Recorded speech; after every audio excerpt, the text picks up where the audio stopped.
accuses everyone of murder. It is a problem, I admit.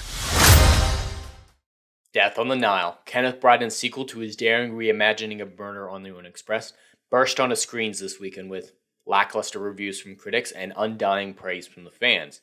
As always, the fans and critics are split rather heavily on the objective quality of a film. Why is that in this case? Let's get into it.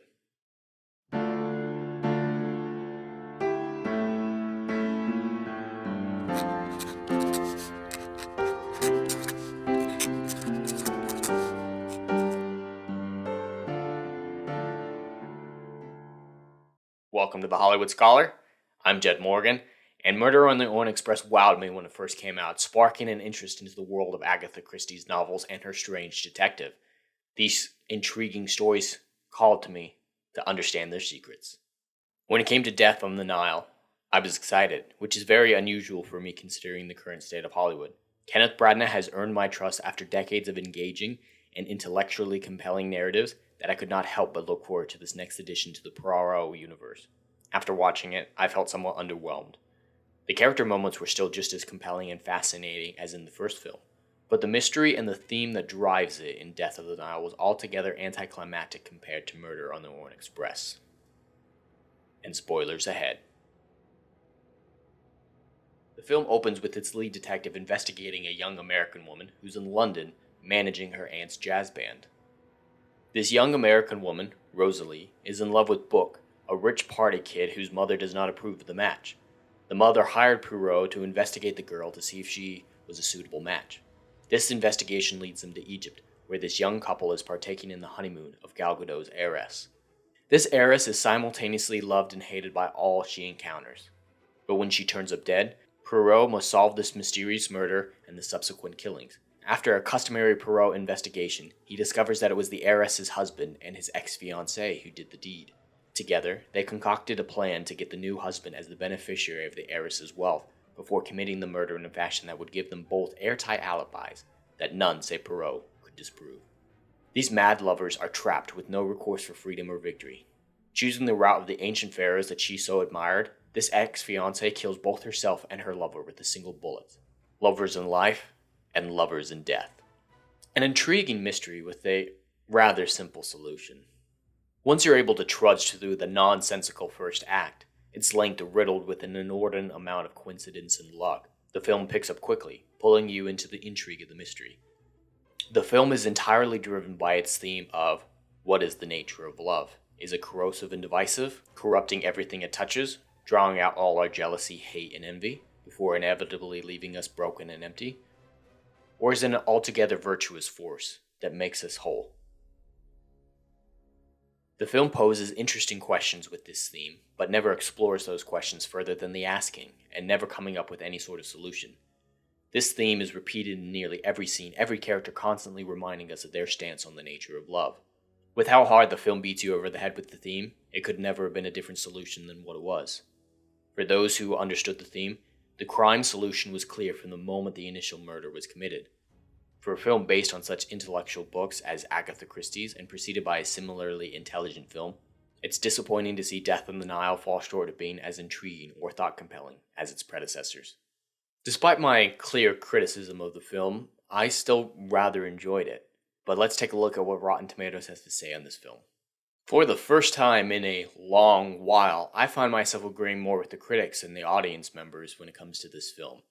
I feel 65% is way more earned than the 85% that fans give it. But let's take a look at what these ratings have to say.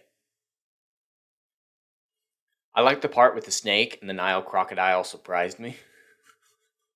Okay. Together, that's probably 4 seconds of footage, so not necessarily a review on the story or the film as a whole at all. The complex characters were a delight, absolutely, but the scenery and the photography, the way the movie captures the opulence of the Nile and the old pharaoh's world with its golden ore and the lavishness of Godot's character's wealth, whisks the viewers completely into the 1930s world of Poirot. What a refreshing murder mystery without the stereotypical violence, catastrophe, stunts, explosions, and brutality of so many current-day films. And I do have to agree with that. The aura around the film was very compelling. It felt like a real world versus CGI set that it was. I liked all of the actors fine, and for that I give it 4 stars. I noticed that everyone left the theater feeling very sad. The movie is sad, and I can't recommend it for an uplifting experience. Kenneth Branagh does an outstanding job as Poirot. Yes, he is definitely the best part of the film. Hard to tell how everyone's connected. That they do explain why everyone's connected, but there is a whole lot of coincidence and luck that goes into everyone being at their starting positions for the murders. Opulent, wonderful cinematography, very moving, nicely paced thriller with a twist of an ending. I mean, if you haven't been paying attention, it's a twist ending. But yeah, the cinematography was great. I really don't find myself agreeing with audiences as much as I normally do. It might be because I'm wrong. I'm willing to admit that I might be wrong on this film. But let's check out what the critics have to say. Having just returned from 2 weeks in Egypt, I can tell you the only thing they got right is the scenery. That's a scathing review, a little much even for me.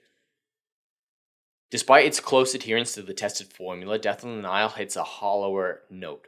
For all of its blustering on love, the film is mostly lacking in the heart department. That I actually agree with. Maybe not to the same extent, but to a certain degree. It's constantly talking about love. Nearly every line is talking about what is the nature of love, and it gets a little excessive quite quickly.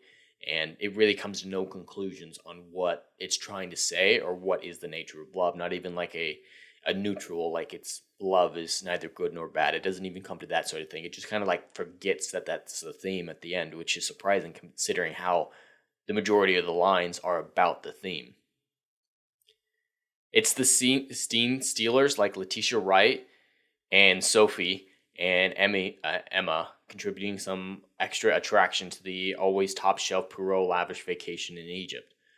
Yeah, I really liked Emma Mackey, and Letitia Wright, I'm a big fan of hers, so despite not being given much from the script, she did a really good job, and Sophie was clearly there just to have fun. She didn't really have a whole lot to work with, but she was going to enjoy every moment of it, and you could tell she was just having a lot of fun.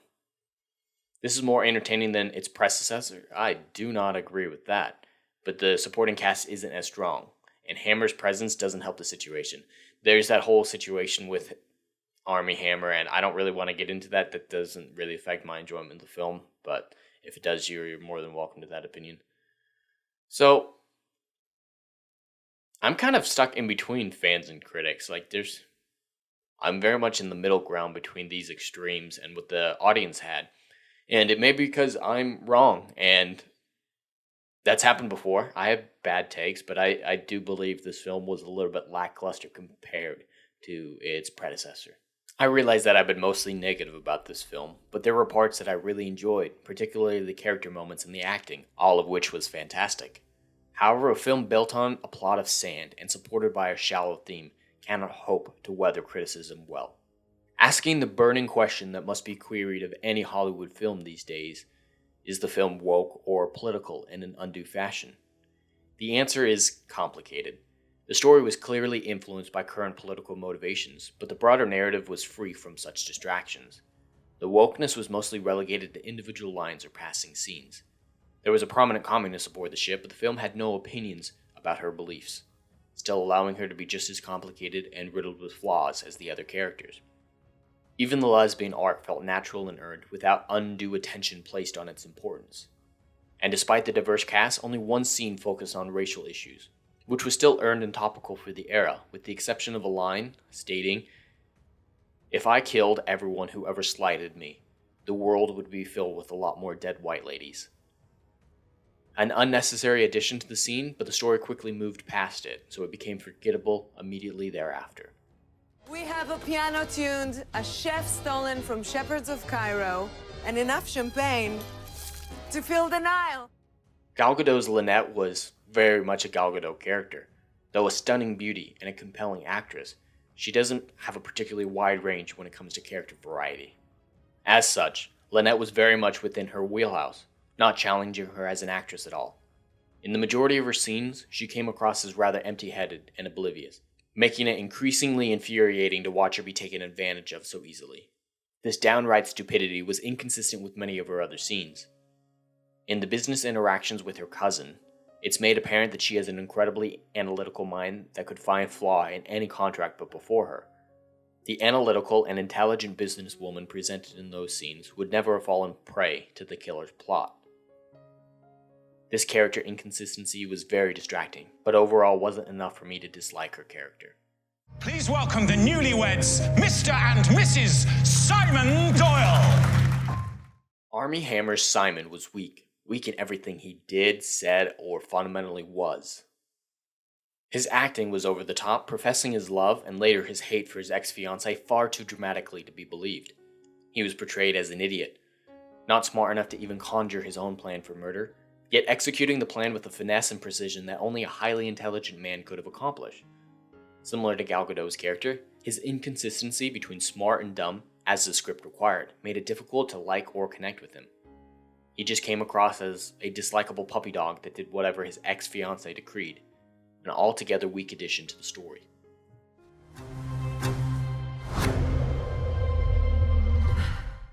Emma Mackey's Jackie is one of the few entirely positive additions to the film. Her manic and obsessive portrayal was constant throughout the story, never being able to say no to Simon.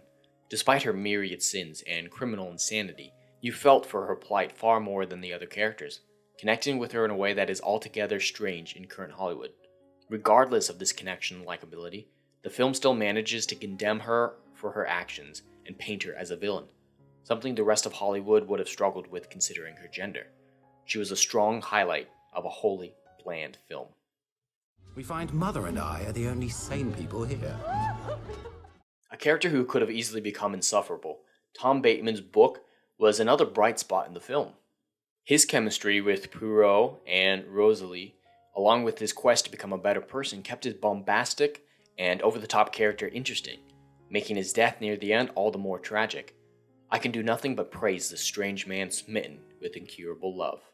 The only one who seems to like Lynette at all is her old schoolmate Rosalie. She's Salome Otterbourne's niece and arranged for her to come to play for them. Letitia Wright's Rosalie was a rather one-note character, but she did a lot with that one note. Without her chemistry with Book or her aunt, she would have easily been forgotten, but as such, she was a fun and interesting addition to the story. Lynette's godmother, who despises Lynette's wealth, and the godmother's nursemaid Bowers, who covets it, as does Lynette's own maid, poor old Louise. Oh, his cousin Andrew. He's a slippery fish. No one except Lynette trusts him.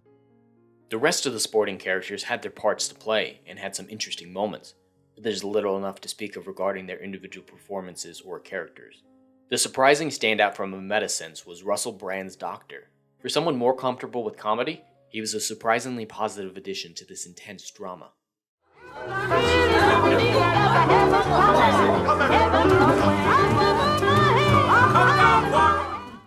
As always, Kenneth Branagh blew his performance out of the park, embodying this eccentric detective to perfection.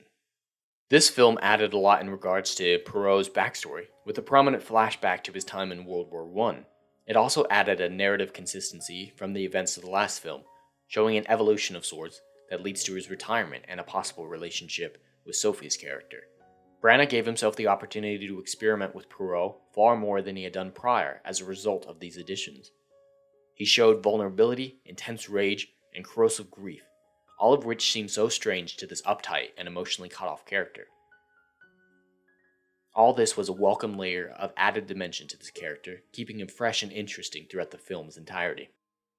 In conclusion, if you like the prior film, you'll definitely find something to enjoy in Death on the Nile, particularly the character moments. But if you're looking for an intriguing mystery and a thought-provoking narrative, you'll probably leave the theater disappointed. Anyway, that's all I have for today. I'd love to hear your thoughts in the comments below. Please like, share, and subscribe, and I will see you on the next video. Anon.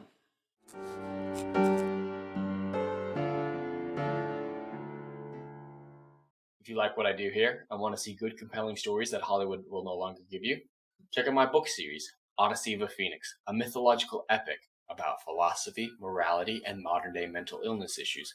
Books 1, Down in Flames, and Book 2, Apocalypse Then, currently on sale.